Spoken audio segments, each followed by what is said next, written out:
Welcome students. आज हमने आपके क्लास 10th के फर्स्ट फ्लाइट बुक के आपकी जो पोइट्री पार्ट है उसकी फोक पोएम का हिंदी ट्रांसलेशन प्लस इस पोएम की समरी और साथ ही एक पैराग्राफ से इससे आने वाले आपके सभी शॉर्ट आंसर टाइप क्वेश्चन और very short answer type question साथ ही लॉन्ग आंसर टाइप क्वेश्चन सबका एक पैराग्राफ से आंसर प्रिपेयर किया है। लेकिन सबसे पहले हम छोटी सी पोएम है इसका एक बार हिंदी ट्रांसलेशन देख लेते हैं। फोक पोएम है, इसके पोइट कार्ल सैंडबर्ग है। आइए देखते हैं। द फोग कम्स, सबसे पहले कहा फोग यानी कोहरा धुंध, धुंध आती है या यूं कहें धुंध छाती है, क्योंकि फोग कोहरा क्या होता है, शहर पर मैदान पर सब जगह छा जाता है। ऑन लिटिल केट फीट, छोटी सी बिल्ली के कदमों पर, यानी अगर इसका अर्थ निकालें तो कोहरा छोटी बिल्ली के कदमों पर आता है। लेकिन इसका भावार्थ निकालें, असली अर्थ निकालें तो कोहरा छोटी बिल्ली के समान, उसके पैरों के समान दुबके से दुबक कर धीरे धीरे आता है। It sits looking over harbour and city, ये बिल्ली के समान हार्बर बंदरगाह और शहर के ऊपर छाया हुआ है। और एक तरीके से जैसे बिल्ली किसी चीज को निहारती रहती है, ऐसे ये भी चुपचाप बैठकर निहार रहा है, लुक देख रहा है।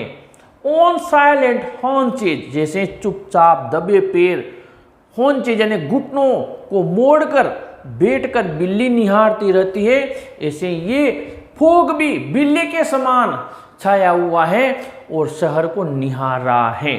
एंड देन मूव ऑन, फिर अचानक से चला जाता है। ये होगी आपकी पोएम। अब आप इसमें थिंकिंग अबाउट द पोएम में दिया हुआ है what does Sandberg think the fog is.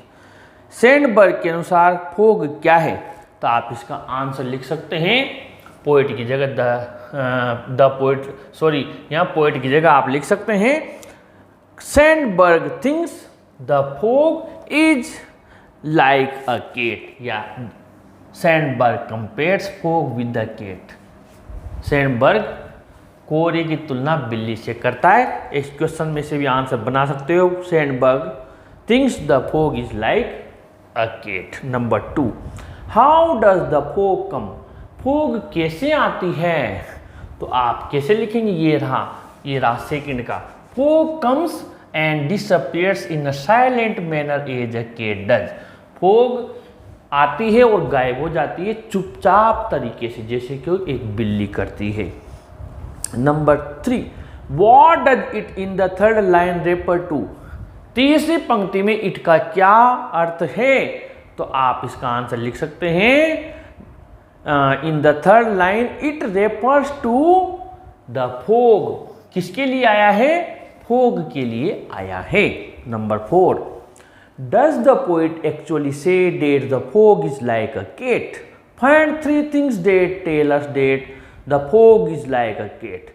क्या कवि वास्तव में कोहरे धुंध को बिल्ली के जैसा बताता है?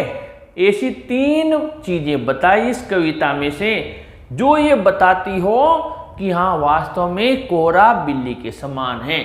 तो मैंने यहाँ पर 4 लिखा हुआ है, देखिए पहला तो ये रहा fog comes and disappears in a silent manner as a cat does. एक तो ये हो गया पहली चीज, तो कि हाँ फोग और बिल्ली दोनों वैसे ही आते हैं।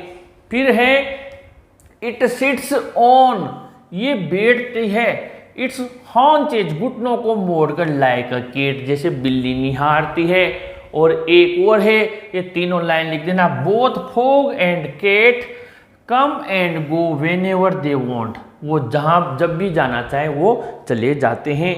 इसके बाद में आपके थर्ड दिया हुआ है does this poem have a rhyme scheme, क्या इस कविता की कोई राइम स्कीम है, यानी कि अंतिम शब्दों की ध्वनि मिल रही है क्या, पंक्तियों के जो पंक्तियों के अंतिम शब्द होते हैं उनकी ध्वनि मिलती है क्या, वो मिल रही है।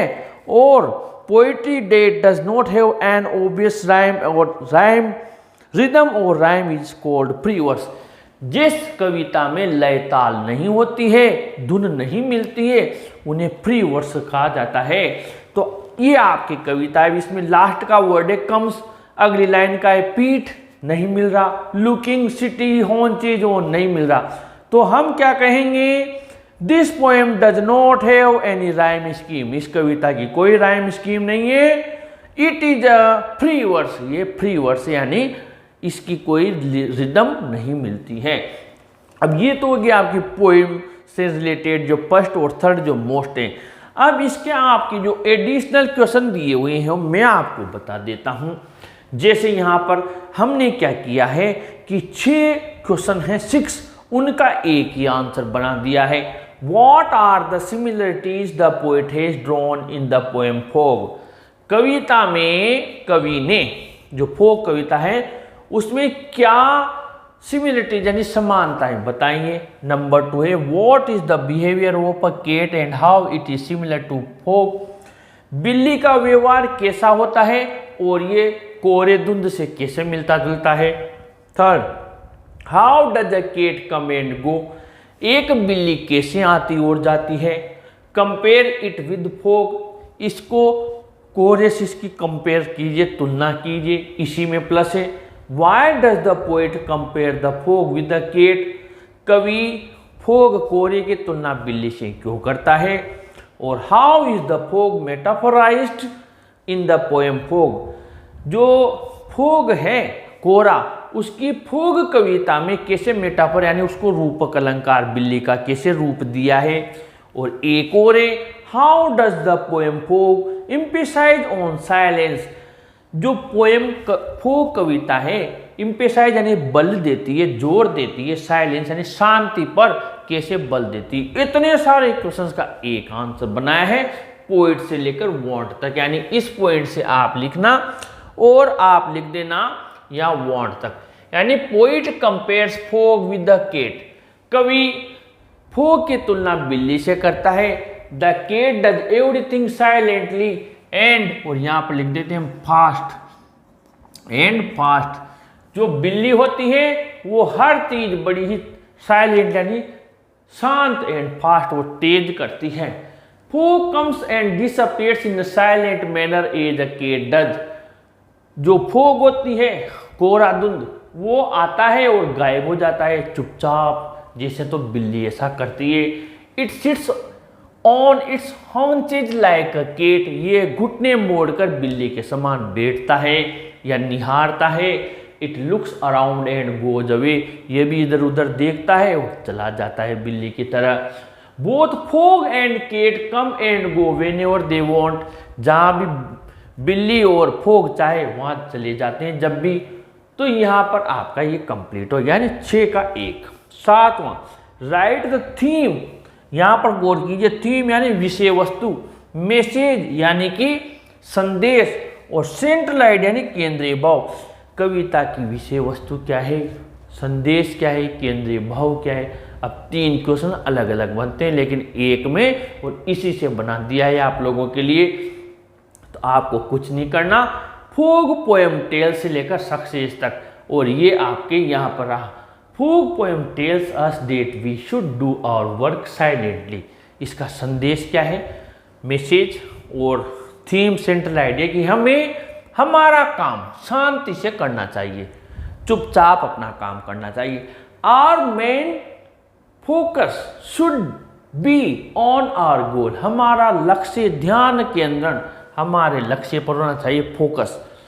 We need not show what we are doing, हमें दूसरे को बताने की जरूरत नहीं है कि हम क्या कर रहे हैं। Appearing and disappearing of fog indicates that we can achieve the target silently and then attain it with the view of success. Fog का आना और गायब हो जाना ये प्रदर्शित करता है कि हमें हमारा लक्ष्य जब हम प्राप्त कर सकते हैं, और जब इसे प्राप्त कर लें तो इसे सफलता के दृष्टिकोण से हम देखें। उसके बाद में नंबर 8 है आपके, how does fog effect the city and it's people, कोहरा शहर और इसके लोगों को कैसे प्रभावित करता है। तो ये आपको रहा, fog effects the life of city people, कोहरा शहर के लोगों का जीवन प्रभावित करता है। इट डिस्टर्ब्स देयर शेड्यूल, ये उनके टाइम टेबल को बिगाड़ देता है। Fog covers the harbour and city and then disappears, fog शहर और हार्बर बंदरगाह को ढक लेता है फिर गायब हो जाता है। अब ये क्वेश्चन हो रहा है छोटा सा, फ्रॉम या where the fog, where does the fog come from, fog कहाँ से आती है। तो आपको कुछ नहीं करना, ये फॉग कम्स और इस जगह लिख देना fog comes from the sea, fog comes है और इस जगह पर लिख देना fog comes from the sea. जो फॉग है कहाँ से आती है, समुद्र से आती है। फॉग कम्स और इस जगह लिख देना फ्रॉम द सी और ये आंसर हो गया। तो इतने सारे क्वेश्चन से उनका मात्र एक पैराग्राफ, इसमें समरी आ गई, ट्रांसलेशन मैंने आपको बता दी और सारे मोस्ट इंपॉर्टेंट क्वेश्चंस आपके आ गए। मुझे पूरा विश्वास है कि हमारा प्रयास आपको जरूर अच्छा लग रहा होगा। अगर आपको प्रयास अच्छा लगा हो तो प्लीज़ इस वीडियो को जरूर लाइक कीजिए, जरूर शेयर कीजिए और अपने चैनल को भी जरूर सब्सक्राइब कीजिए। Students, thank you.